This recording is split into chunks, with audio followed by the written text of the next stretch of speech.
السلام علیکم ناظرین، میں ہوں آپ کا میزبان ڈاکٹر عامر سہیل اور آپ دیکھ رہے ہیں میرا یوٹیوب چینل نئی زندگی دواخانہ۔ تو ناظرین، آج کی ہماری ویڈیو کا موضوع ہے کہ سانس میں رکاوٹ اور اس کے اسباب، اور سانس میں رکاوٹ سے کیسے بچا جا سکتا ہے اور اس کا علاج کیا کرنا چاہیے۔ ناظرین، برِ صغیر میں 11.4% جبکہ پاکستان میں 43% افراد سانس میں رکاوٹ یعنی دمہ کے سبب جاں بلب نظر آتے ہیں۔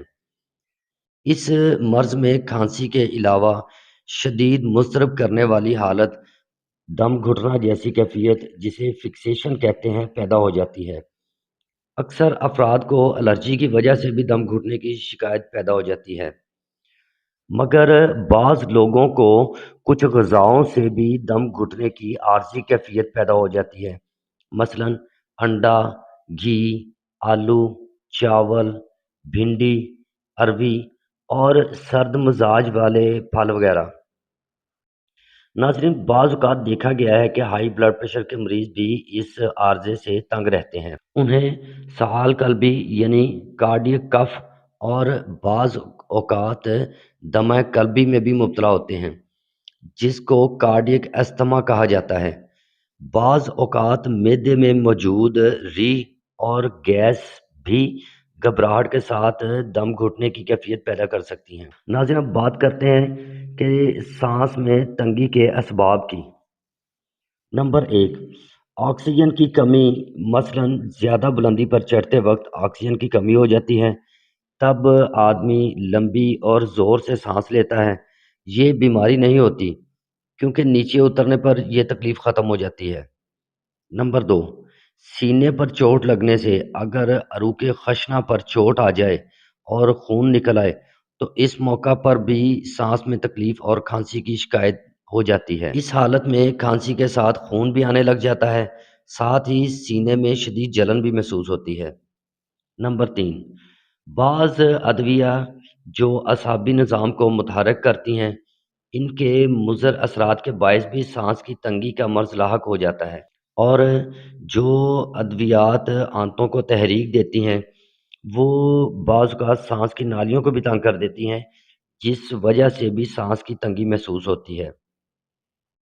نمبر 4، زیادہ ٹھنڈی اشیاء کھانے اور سردی زیادہ لگنے کی وجہ سے بھی سانس کی رکاوٹ یعنی دمہ کے مرض کا خطرہ ہو سکتا ہے، کیونکہ جسم اپنی موجودہ گرمی کو محفوظ رکھنے کے لیے شریانوں اور وریدوں سمیت تمام نالیوں کو تنگ کر دیتا ہے۔ ایسے موقع پر سفیدہ کے پتوں کی بھاپ لازمی لینی چاہیے، جو کہ بہت مفید ثابت ہوتی ہے۔ نمبر 5، کچھ لوگوں کے پھیپھڑے پیدائشی طور پر کمزور ہوتے ہیں، ایسے لوگوں کو ذہنی دباؤ، مثلاً امتحان کے دنوں میں سانس کی خرابی کی شکایت ہو سکتی ہے۔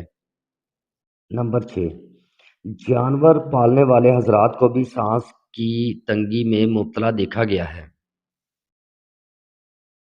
نمبر 7، نزلہ زکام کی کیفیت میں بھی جب نزلہ کی رطوبات پھیپھڑوں پر گرتی ہیں تو سانس کی تنگی کی شکایت ہو سکتی ہے، کیونکہ گاڑھا بلغم سانس کی نالیوں کی چوڑائی کم کر دیتا ہے۔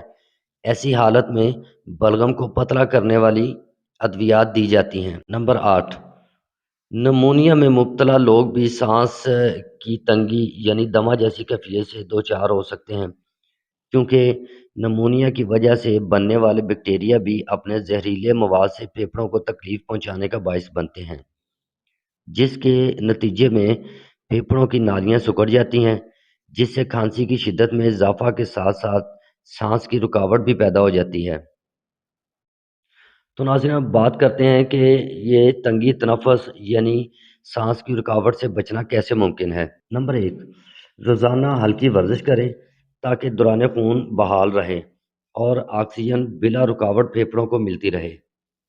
نمبر 2، اپنی روزمرہ کی خوراک میں ادرک کا استعمال لازمی کریں، کیونکہ ادرک بلغم اور ریح کو خارج کرتا ہے اور معدے کو طاقت دیتا ہے اور خون کو صاف رکھتا ہے۔ نمبر 3، ناظرین، اپنی نیند ضرور پوری کریں، کیونکہ جدید تحقیق کے مطابق کم سونے سے یعنی کہ کم نیند لینے سے انسانی جسم میں نالیوں میں تناؤ اور خشکی پیدا ہوتی ہے، اور اس تناؤ سے کھانسی ہوتی ہے، جو کہ نالیوں میں خراش پیدا کر کے بلغم کی پیداوار بڑھاتی ہیں۔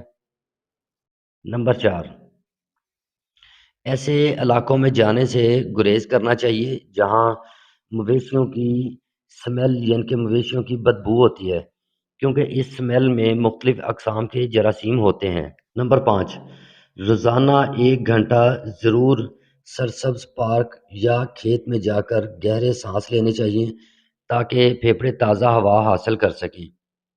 نمبر 6، اگر آپ سرد مزاج کے پھل یا سبزیاں کھائیں تو ساتھ گرم مسالہ اور ادرک کا لازمی استعمال کریں تاکہ آپ کی اصلاح ہو سکے۔ نمبر 7، سرد ہوا میں ورزش کرنے سے پرہیز کرنا چاہیے۔ نمبر 8، امتحان کے دنوں میں یا جن دنوں میں ذہنی دباؤ بہت زیادہ ہو ان دنوں میں مقوی دماغ غذا ضرور استعمال کریں۔ ناظرین، اب بات کرتے ہیں کہ تنگی تنفس کی شکایت ہو جائے تو کیا کریں۔ نمبر 1، اگر بلغم خارج ہو تو قطعاً نہ روکیں بلکہ بلغم کو خارج کرنے کی تدابیر اختیار کریں۔ نمبر 2، ہلکی رفتار سے پیدل چلیں تاکہ پھیپھڑوں پر زور نہ پڑے۔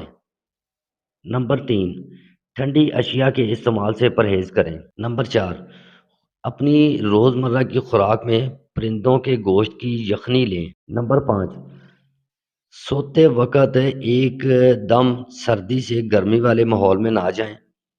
اکثر سوتے ہوئے لوگوں کو جب پسینہ آ جائے تو وہ فوراً اپنا کمبل اتار دیتے ہیں اور اسی طرح فوراً اٹھتے ہی اپنی پیاس بجھانے کے لیے ٹھنڈا پانی ایک سانس میں پی جاتے ہیں۔ ان تدابیر سے پھیپھڑوں کو بہت زیادہ نقصان پہنچتا ہے۔ نمبر 6، اپنی روزمرہ کی خوراک میں دہی، لسی، اچار، چاول، کھٹی اور تلی ہوئی اشیاء سے مکمل پرہیز کرنا چاہیے۔ نمبر 7، اپنے سینے سے بلغم کو نکالنے کے لیے ادرک اور دار چینی کا قہوہ ضرور استعمال کرنا چاہیے۔ ناظرین، اگر ان تدابیر سے آرام نہ آئے تو پھر ادویات استعمال کریں۔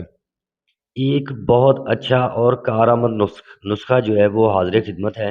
آپ نے سوم کلپا، ملٹھی، برگے توت سیاہ، برگے اڑوسا برابر مقدار میں لے لینے ہیں اور قہوہ بنا کر دن میں 1 مرتبہ لازمی استعمال کرنا چاہیے۔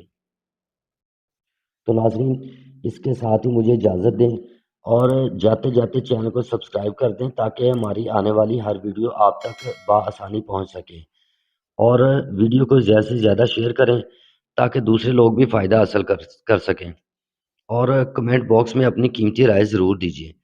خدا حافظ۔